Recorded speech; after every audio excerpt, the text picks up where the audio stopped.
Hello and good morning, everyone, and welcome to your morning briefing for Monday, the 7th of July, 2025. I'm your host, Mike Shelby. By the way, if you are watching this morning's live stream over on the Early Warning YouTube channel, today will be the last day. We are streaming over there. We're moving over to the Forward Observer channel starting tomorrow. And with that, let's go ahead and jump inside the Beltway. I hope everyone had a safe and happy Independence Day weekend. It's good to be back in the office. Robert, good morning. Let's go ahead and start with a quick update on the big, beautiful bill that was passed, signed into law on Friday. What's the latest?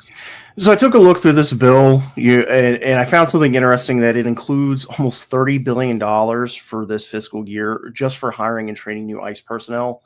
This includes agents and support staff, and this number's important because that's almost triple what the FBI requested for its annual budget this year. And to me, this signals a major expansion of ICE that is coming, because that having almost 3 times the budget of the FBI just for hiring and training new personnel, I think is a sign that the Trump administration sees ICE as much more reliable for enforcing Trump's agenda than other federal agencies.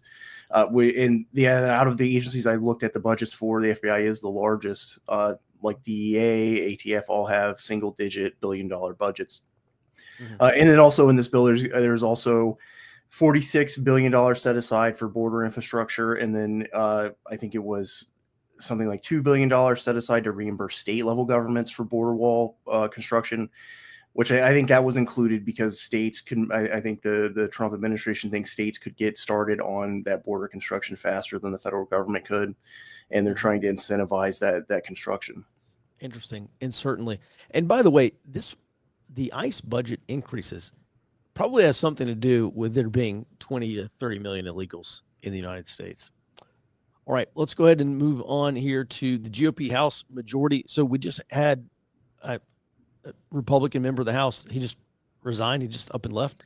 Yeah, this is Mark Green from Tennessee, and he did announce that he would leave the House after this bill passed, after the big beautiful bill passed. But he did officially announce his resignation on Friday, and that will bring the Republican House majority down to 219 seats to 212 for the Democrats. Okay, so just a 7-seat majority now in the House. Yeah, and some of those seats are non-voting delegates, so I think it's down now to a 4-vote margin to actually pass a bill in the House.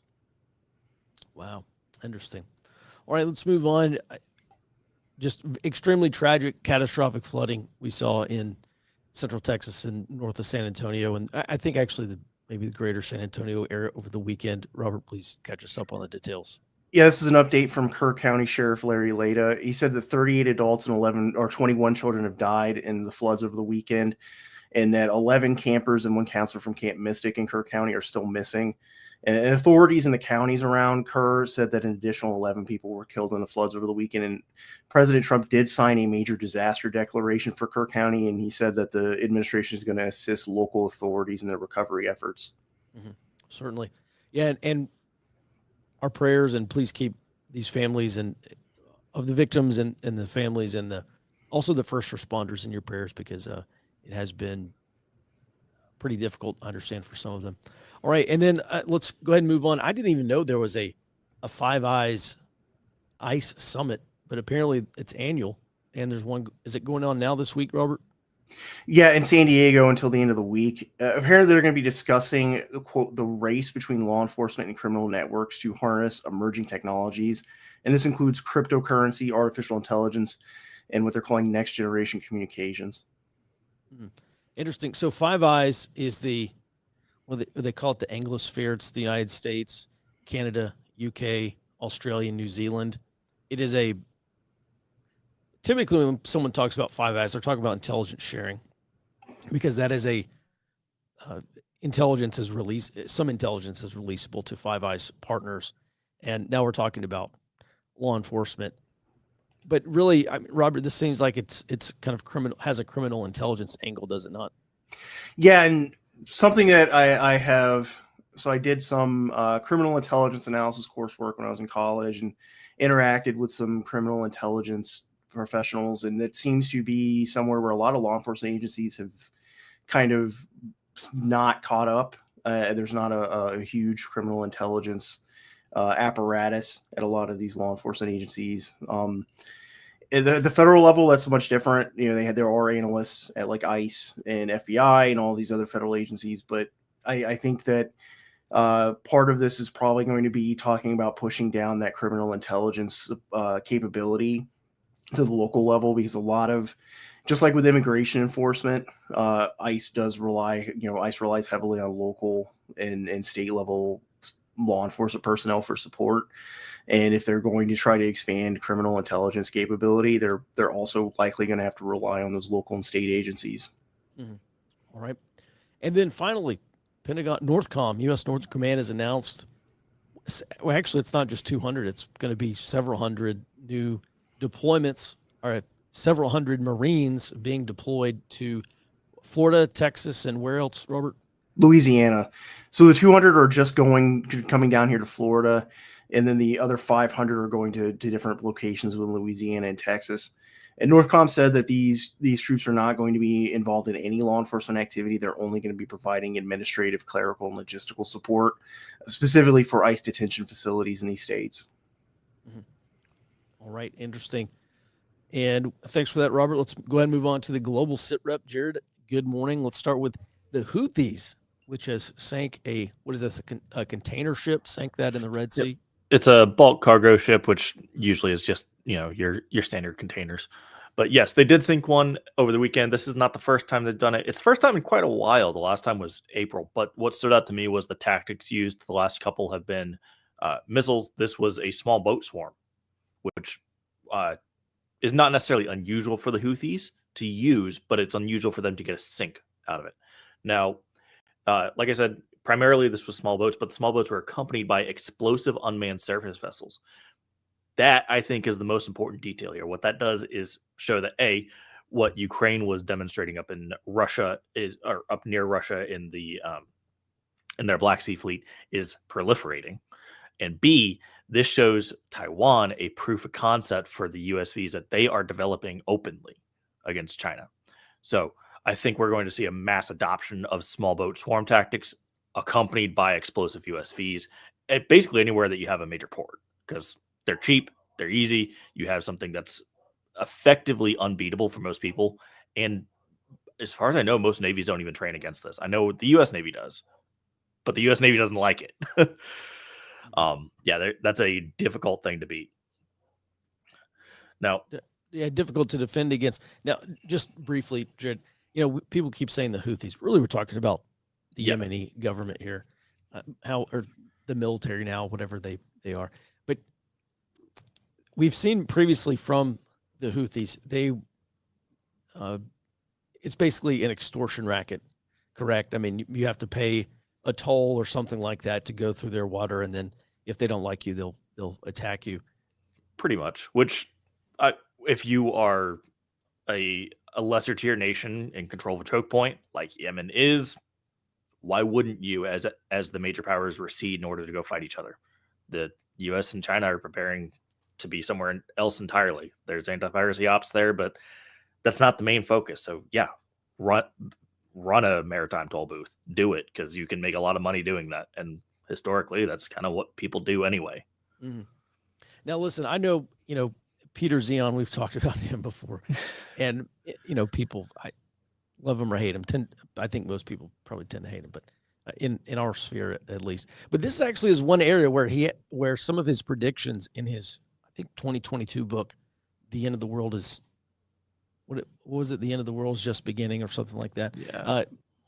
And he was talking about the return of piracy, and especially because other than the United States, there really is no other capable country in the world that has the size and the scope of a blue water navy required to conduct all these anti-piracy operations all throughout the world to secure these trade routes. I mean, we see a lot of anti-piracy, but it's nothing on the scope that the United States would be capable of. Correct?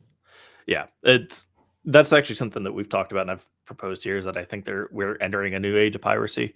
Is you're going to see everybody all major navies shift away from giant capital ships like destroyers, cruisers, carriers, down to frigates, corvettes, just escorting things, because the main guarantor of maritime security, the United States,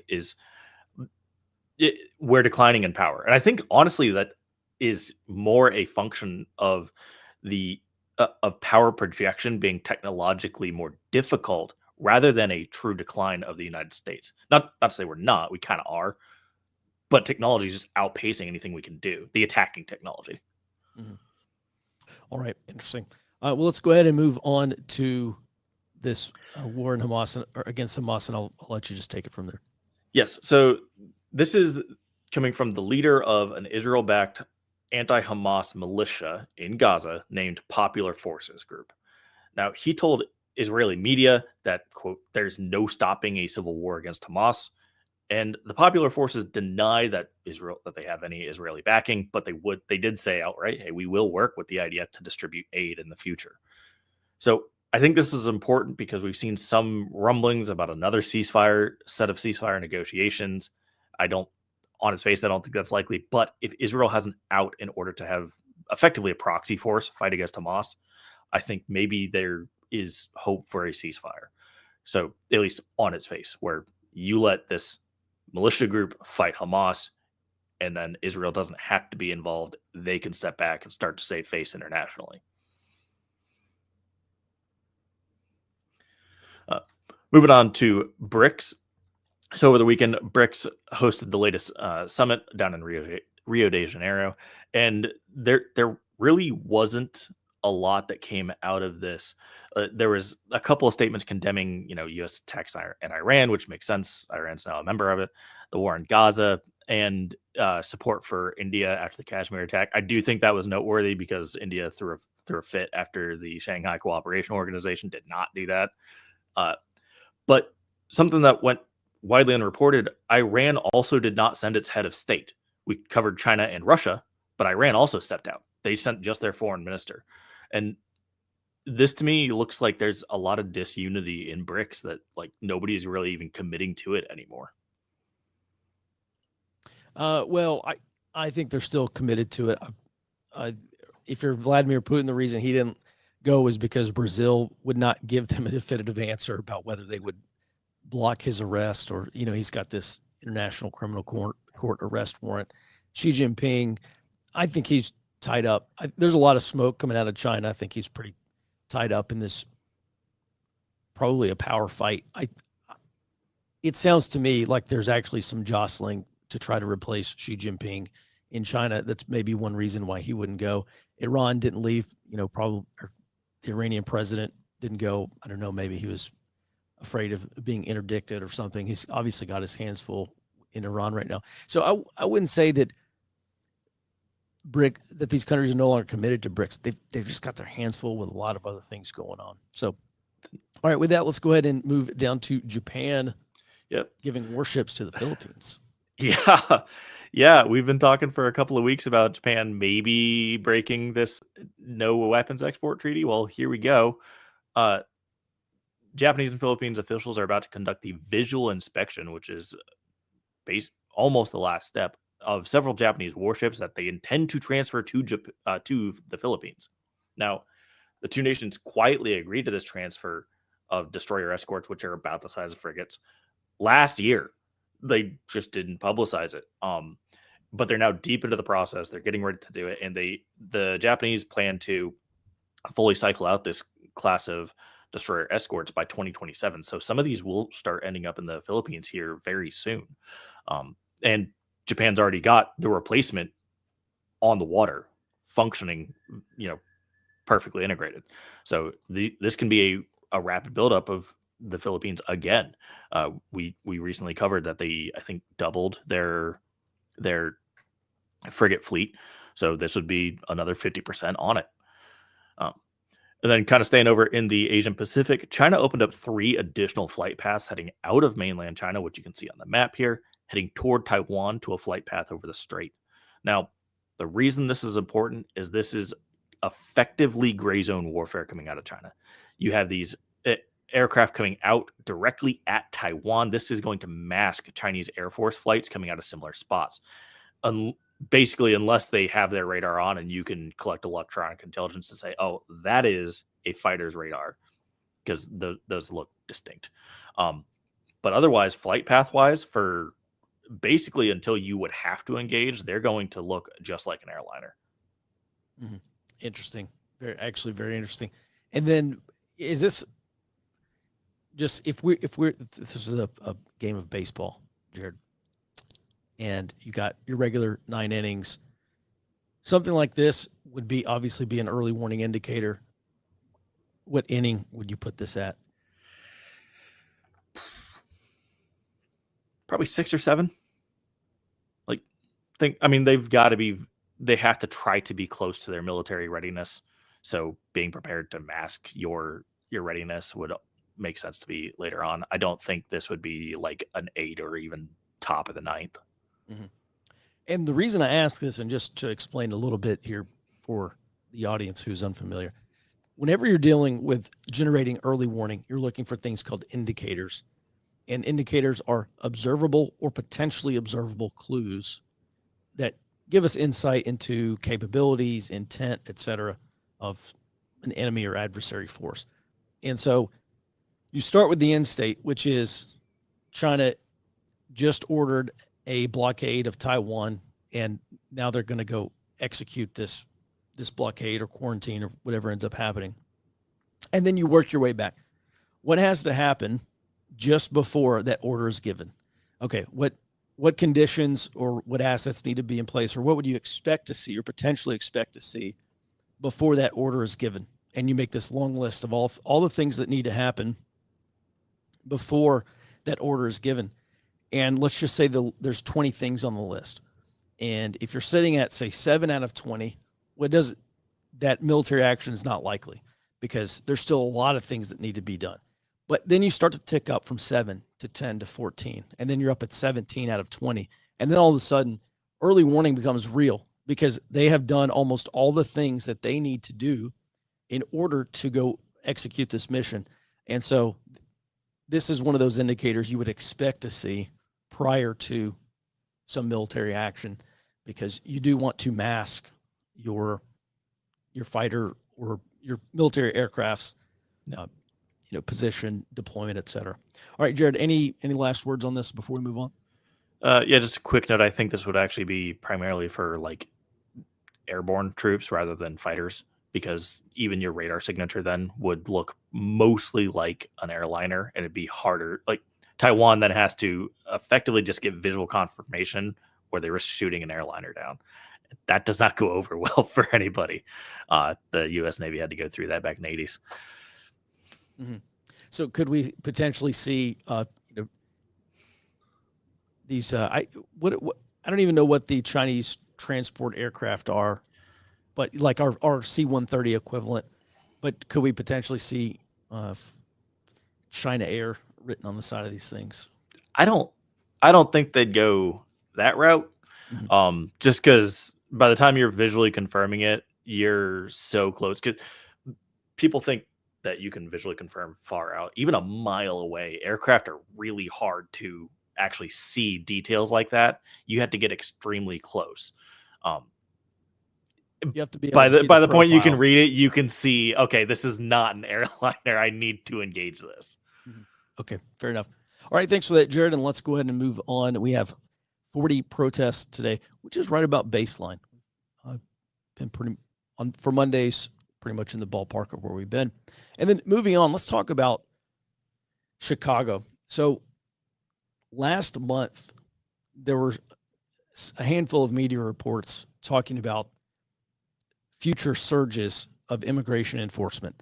And that the first one we saw was in Los Angeles. And listen, I'm still trying to piece this together. There's not a lot of publicly available information on ICE operations or their strategy or what they're going to do next. So just looking at this, we do expect increased operations across the country, predominantly in large cities, because you go fishing where the fish are, and there's just most illegals are going to be in the large cities. And so Chicago is on that list. Chicago is one of the cities where I expect a surge to occur, similar to what we saw in Los Angeles. So this is interesting. There was an Antifa blog that posted a map and photographs of Department of Homeland Security and Immigration and Customs Enforcement, or ICE, facilities in Chicago, Illinois. And this post includes photographs of the front of federal buildings, including the Chicago Immigration Court, the ICE Chicago Field Office, Immigration Supervision Appearance Program, or the ISAP office, Metropolitan Correctional Center, the Broadview Processing Center, and Homeland Security Investigations, or HSI, field office. So this is important because this would be a form of reconnaissance conducted on these buildings prior to direct action taking place. Now, these are just photographs. Any kind of direct action, like something similar to what we saw in Los Angeles, but in Chicago, I mean, it's not going to occur prior to the kickoff of some kind of surge operation. So we don't even know when that might be. I think they said Los Angeles was going to be around a 30-day, maybe as long as a 60-day operation. It's a 30-day operation. We're probably on the very tail end of that, being that it started in roughly the last part of the first week of June. And then you add 30 days and, we're right there. So I'm not sure where the next surge is going to be, but as I understand it, we're probably looking at multiple surges as ICE. Now that they will have their new ICE budget, they'll be bringing on lots of new folks. At any rate, but this surge was aside from baseline enforcement operations. So Chicago is one of those places where we expect that to happen. And then in the first 6 months of 2025, we actually have seen a massive increase of also baseline immigration enforcement arrests. They've been up over 350% in Montana, Nebraska, New Mexico, South Dakota, and Virginia. They're up an astounding 924% in Idaho. So that's a 924% increase in the number of those arrested. And this is just the first 6 months compared to all of 2024. Now, to be fair, in Idaho, where there's 925% increase in enforcement arrests, I think, if I recall correctly, I want to say there was like 77 immigration arrests in Idaho for all of 2024. So 924% increase is big, but we're starting from a very low number. But at any rate, it appears, all this stuff is baseline enforcement operations. This is not a surge like we saw in Los Angeles. There will eventually be a surge. And if there's going to be another period of Los Angeles-like arrests, then it's very similar to what we've been seeing in Portland, what we've seen in Seattle. Chicago is just another one of those hotbed cities for Antifa, another far left activity. And I expect Chicago will be quite turbulent once that happens. All right. And then moving on, let's go ahead all right, Robert, good morning again.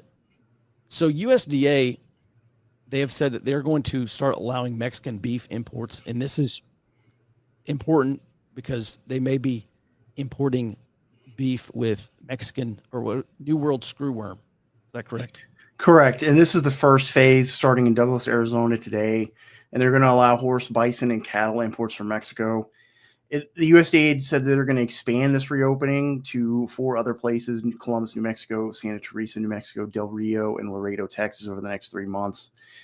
And from what I could find, the Texas Animal Health Commission estimated that this New World screwworm cost beef producers in the entire Southwest between $50 and $100 million annually before it was eradicated.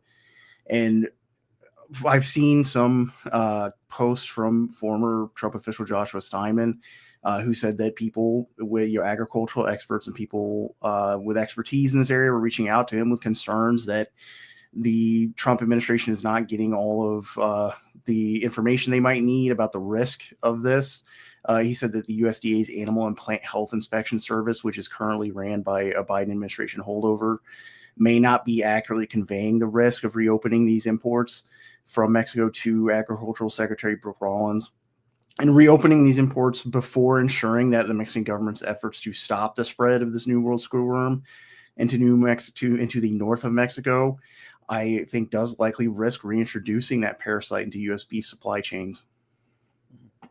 All right. Thanks for staying on top of this for us, Robert. I mean, realistically, if this does continue, the risk is very large that we could actually be importing the screwworm into the United States again. Is this a case where people ought to consider stocking up on beef just as a precaution, just in case there is disruption to the beef supply? Well, I think so, because it is going to hit. It is going to hit costs. Obviously, that 50 to 100 million annual cost was in the 50s and 60s. I'm not sure if that is accounting for inflation since then. So you could be talking about a multiple times more annual cost, and just keeping it under control if this parasite does get reintroduced into the U.S. Mm-hmm. All right, thanks for that, Robert. All right, Jared, welcome back. Let's talk about the howitzer. So Taiwan has adopted pretty famously this porcupine strategy, which is that their plan is just to sink as many Chinese ships coming across the Taiwan Strait as they can. And I guess they're going to use howitzer artillery systems to do that, maybe? Yes. So this is, I mean, they are just buying anything they can from us at this point. But I thought this was noteworthy because they're trying to buy the M109A7 self-propelled howitzer system, but they want to increase their buy from 40 up to 168. So up over 4 times what they were initially planning to buy. Now, this is the most advanced howitzer in the U.S. Army's M109 family. They're to the point where the Army's even retrofitting hundreds of the A6s into A7s. There were about 1,200 I could find were procured over the last decade. So using that math, if this goes forward at the current level, that would be no less than 13% of our most advanced howitzers and ammunition going to Taiwan in a single purchase. And that's not accounting for anything that was sent to Ukraine either. I don't know if any of these were off the top of my head. But yeah, that's a pretty significant degradation to Army readiness. However, potential silver lining here, the defense industry has been saying, hey, we need funding and guarantees long term to ramp up production. We can go from what we have to a lot more. We just can't go from 0 to a lot. So if these are new run purchases and not buying the current stock, I think this could potentially provide the funds to increase production capacity for the munitions and the guns themselves. I do think this will end up coming out of Army stock, though. Mm-hmm. All right. Interesting. Thanks for that, Jared. And with that, I think we do have some questions. By the way, before we get to questions, just as a reminder, if you're coming on towards the end of the show here, if you're watching us over on the Early Warning Network YouTube channel, today's the last day we're broadcasting over there. We are moving to the Forward Observer channel. So if you go up to your YouTube page and you just search Forward Observer, click on us, subscribe, and you'll be able to watch the show tomorrow. All right, with that, Jared, let's go ahead and get into the questions. Good morning, Mike. Does anyone else think we need a name for the coyote behind Mike? Yeah, sure, we can come up with a name for him.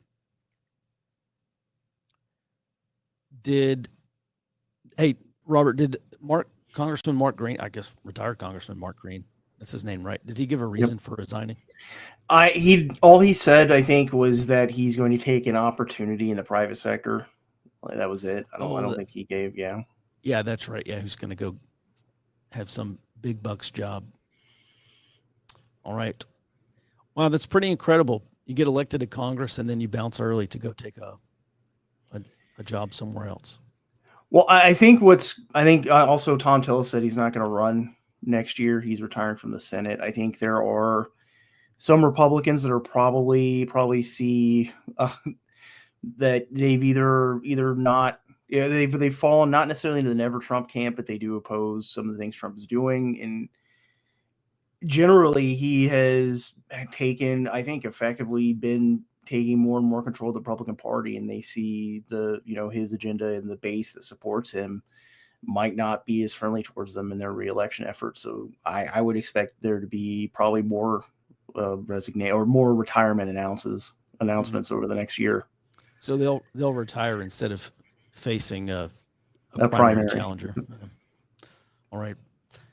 Boy, I'd say with those Elon bucks coming into the 2026 primaries, it could get quite messy. Yeah, I was paying attention to the America Party things that happened over the weekend. He did walk back that filing, saying that was not the official filing, the one that was put out in public for the America Party. But I think, yeah, he's gonna. I think what's likely to happen is he's gonna put a lot of money into some of these primary elections, and they're not going to win the general. What they're going to do is probably bleed off like 5% of the vote away from a Republican, especially if they run a third party rather than primary. I would tell you, I see what you're saying. I would be extremely surprised if Elon does something like that, knowing that if he in some of these races that are decided by 1 to 3%, I mean, we're not talking about a lot of votes here determining who goes to Congress and then who controls Congress. I would be just extremely surprised. I don't expect this from Elon Musk. What I think Elon Musk is going to do is run people in the primary against Republicans, and we may see some, what's it called, the America Party. We may see some America Party candidates running in the midterms, but I don't think we're going to see them in elections that are going to send Democrats to Congress. I think Elon Musk understands that as bad as some Republicans are, it's far worse for him to put more Democrats in charge. I could be wrong, obviously. I just don't see that happening. Well, yeah, it's possible he runs these third party candidates in safe red seats, basically, which would be probably the easiest way for one of those candidates to actually win. If they're going to bleed off support from a Republican, is to run in a place where it's very likely for a Republican to win anyway. Mm-hmm. Yeah. Well, there's still lots of time, so we'll see. I do just want to cover this here. Elon Musk stated it's fake news that he's starting a new party. I don't know. He was pretty adamant about that's what he was going to do. He ran a Twitter poll, and he said the people have spoken. Yeah, I think what it was a response to was that someone who is apparently a employee of Tesla, I think, put out a filing with the FEC that included his name and the phone number that went to like the Tesla investor support number, and it was pointed out that there might be some FEC violations with that, and I think it hit some mainstream news, and that's what he said was fake. I believe the filing, not the actual attempt to get the America Party going. Okay, gotcha. All right, thanks, Robert. I think we do still have a few other questions. All right, Jared, who is this militia group the IDF is backing to fight Hamas? They're called the Popular Forces Group. I've seen a lot of rumblings over the last couple of months that there were anti-Hamas forces, but nothing even remotely formal. This is in Gaza. Yeah. This is the first formal group I've actually seen named, and Israel says they back them. Okay. Interesting. All right. Yeah, I mean, listen, anytime you back a militia in the Middle East, you may just understand you may suffer the law of unintended consequences. Yeah, as history goes. Kind of thinking that's where this will end up. Just like, how does it not? It seems. What's the track record on that? All right, what's the possibility of a coup in China? What does this mean for conflict in Taiwan and the U.S.? Well, let me just say this. This is not the first time we've seen smoke around Xi Jinping. I think it's more likely to be serious than not. Just internal party jostling, and one of the many reasons is we have seen a lot of replacements in the PLA, senior generals, senior officials, and I've seen one China watcher, and I don't know if this is true or not, but this guy, that's all he does is China. And he says what's happening is that senior military officials who are loyal to Xi Jinping are being replaced with people who are loyal to some other Chinese guy. I don't know if that's the case or not, but previously, Jared, when we've seen senior Chinese military officials get arrested and replaced, it's for quote unquote corruption. In corruption, maybe they are extremely corrupt. Many, I'm sure, are, but corruption has always just been kind of a code word for not loyal enough to Xi Jinping. And apparently, the shoe's on the other foot now. What have you seen? Yeah, so as far as where their loyalties lie, I haven't seen anything with that. that said, just based on the way that China normally operates as far as leadership goes, you end up with these, the leaders that really drive everything forward, like Mao and Deng and now Xi, and they do great things for China, but then they're almost immediately followed by somebody who doesn't really want to do a lot. They don't push the envelope, and then after that you end up with somebody who does even less. I think that's probably the route that China would go, is, hey, we're overstretching, we need to pull back, which does not bode well for the 2027 readiness deadline. Just plain and simple, it does not. That said, if somebody takes over that is former PLA or the People's Liberation Army, their armed forces, I think that we could see the 2027 deadline actually be fully enforced, because the PLA is typically where the most nationalistic forces of China go to. They want to be there. They want to reunite China. They are the people that just want to get the things done. So if Xi gets replaced, I'll keep a look on whether or not it's somebody who's career politics or has a history in the military. If it's in the military, I'll put out immediately, hey, heads up, this has bad potential. Mm-hmm. Certainly a layer of unpredictability there. All right, thanks for that, Jared. There have been 200 Marines sent about to be sent to Florida. I don't know. We'll double check with Robert. Plans for deployments to Louisiana and Texas as well. Do you expect them in Chicago? Yes, the Trump administration has been very clear. They are going to deploy National Guard wherever they think they need them. So these deployments are happening under U.S. Northern Command. It's JTF 51, Joint Task Force 51, and they're responsible for, I think they still call it MACDIS, Military Assistance to Civil Disturbances. There may be some other name for it. I don't recall if MACDIS is current, but some colonel got turned into a general because he came up with a new name for an old mission. At any rate, yes, the Trump administration will absolutely be deploying additional National Guard to whatever city that they think they need them. And Chicago's on that list, Seattle, New York City, etc. Robert, when do these deployments, when will they be taking place generally? I think within the next month. I'll have to double check the dates. I'm not sure if they actually put out the actual date, but at least here in Florida, I think they're not set to open up the Alligator Alcatraz facility for a little bit. Yeah. Other than that, I'm not sure on. I don't think they've announced the dates for the Louisiana or Texas deployments yet. Okay. And then last question here: since this one big beautiful bill has passed, ICE is getting a lot more money. When does that take over at the beginning of fiscal year 26? So in the fall, in September, they're going to get this influx of cash, or does that? I think that's as soon as this takes effect. I think as soon as the bill is supposed to take effect, which is sometime this month, I believe. I think I want to say the 21st. Okay. Is when it actually takes effect. All right. So realistically, looking at a timeline on this, so ICE starts hiring. Do you know how long? I don't even know where the ICE officer training facility is or how long that school is, but let's look into maybe when some of these surges could happen next.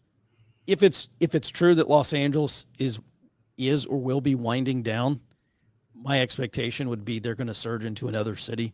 And, that's something that we may not find out until officers just start popping up in much larger numbers, but there's only a handful of cities.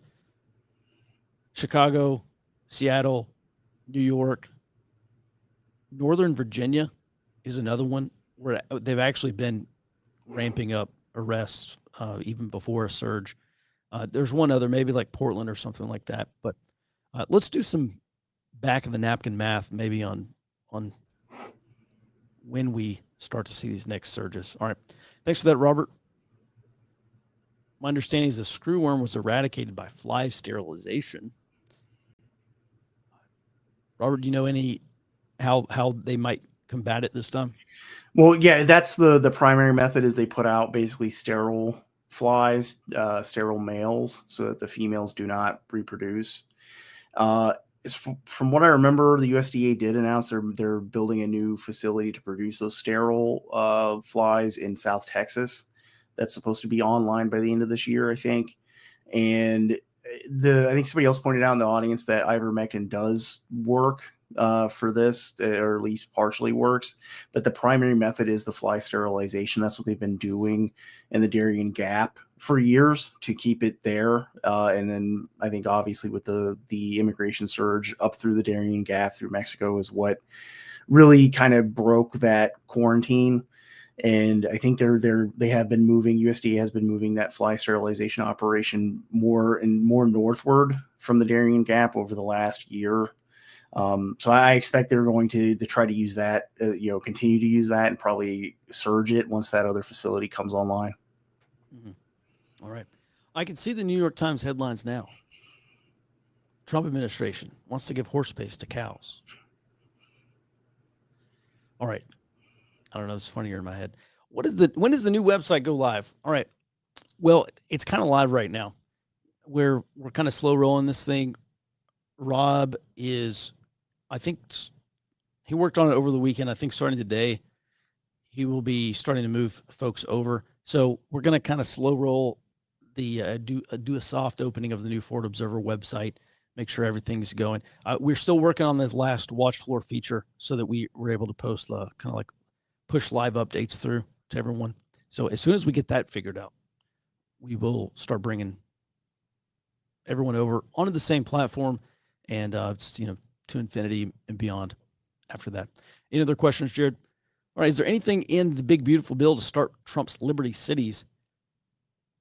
Robert, I'll have to do a Google search. I would be extremely surprised if there is anything in there. However, let me just say this. The Liberty cities idea, I think it probably goes back to a book that was published back in the 1990s called The Sovereign Individual.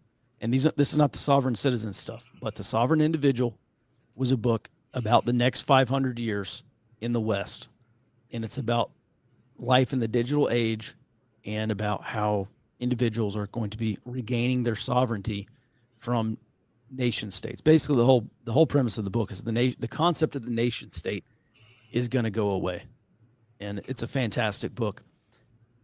On the campaign trail, I think Trump or the Trump campaign put out that they wanted to build 10 futuristic tech cities from the ground, like starting from scratch, master plan, whatever. 10 cities that are going to be like these tech utopias. And I don't know. I haven't seen them revisit that. I would be very surprised to see that in the big, beautiful bill. I didn't see any of that in the contents of the bill that I read, including the actual table of contents of the text. I think that part of that, or the most realistic version of that, was Senator Mike Lee's land sale amendment that got kicked out of the bill. And the major problem with that is the Liberty City thing, and which is the same problem with the land sales for housing, is where's the water going to come from? Because that whole region, states are still fighting over who is going to have to give up more water out of the Colorado River Basin. And there's just not enough water to go around for the proposed, the estimated houses being built if that land deal had gone through, much less 10 whole huge new cities. That water security would become an immediate issue. Certainly. All right.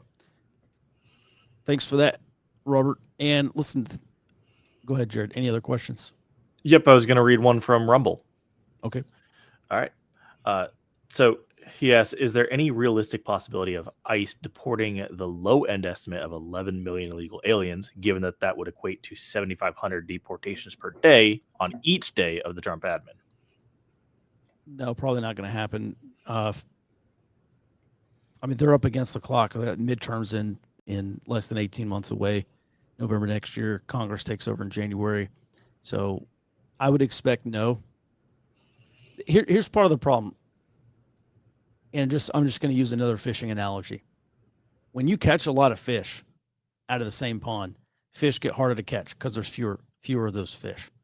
So my expectation is that not only because, people will be hiding illegals up in their attics at some point, not literally, but I think they're going to be much more difficult to catch. I could be wrong. I know that the federal government's just created this it's a database of all citizens in the United States. And my understanding, I think it's called the SAVE or the SAFE database. My understanding is that they're doing this so that they can more quickly cross-check who is a citizen and who is not, to expedite their repatriation and the illegal immigrants' repatriation to their, or just send them to Sudan or wherever they're going to send these folks. So that's my take, Robert. Is it realistic that the Trump administration is going to deport 11 million people? And let's just call it by the end of 2026, because realistically, that could be the end of the Trump administration, or the Trump agenda in many ways. I agree it's not realistic, and I think the Trump administration is going to focus on that census question because it's unrealistic. And so they've already started talking about changing that regulation on the 2030 census to delineate between non-citizen and citizen. And that's important because that's for the apportionment of House seats in electoral votes. And I think they're going to probably shift to focusing more on that as it becomes clear that they're not going to hit that 11 million number. Right. Yeah, Ben does bring up something we've talked about before. The more aggressive the enforcement, the more likely it is that more people will just start self-deporting. We'll see. All right. And Jared, is that the last question? Yeah, there is one more from the Early Warning Network, which we are moving, but paid subscriber over behind the paywall. What is the practical difference in it going after the funders or leaders of the leftist riots versus the leadership of Iran or other terrorist examples you gave? I think the primary tactical difference there is going to be how you actually engage them. You can't drone strike an Antifa leader. Mm-hmm. Yeah, well, really, we're talking about law enforcement versus military enforcement. And I think that's a big thing. Hey, I just want to address this last thing. Direct action, LOL. Antifa couldn't punch their way out of a wet paper bag. Their version of a direct action is throwing a tantrum fit. LOL. What a joke. I mean, I understand where you're coming from, but the reality is that, these are the people, these are the militants going out and throwing rocks and bricks and shooting off fireworks and lighting fires and attacking police officers, federal agents, night after night in some cases. I'm not saying that you posted that comment from your couch, but they're off the couch and they're going in and committing attacks against federal law enforcement. You're on YouTube watching a live stream, commenting in the chat. So I would say just, all things being equal, the person that can't fight their way out of a wet paper bag is more likely to be you than them, because they're actually out there doing stuff. I mean, they're risking 10 years in prison for this stuff. I mean, they're out there fighting law enforcement. You are 100% not. So I would just say maybe take a little time, look in the mirror, do some self-reflection in terms of who's doing things and who's not doing things. So with that, everyone, thanks so much for your support. It's going to do it for today's briefing. We'll be back in your inbox tomorrow morning, back on the show starting at 08 Central Time. Until then, be well and stay out front.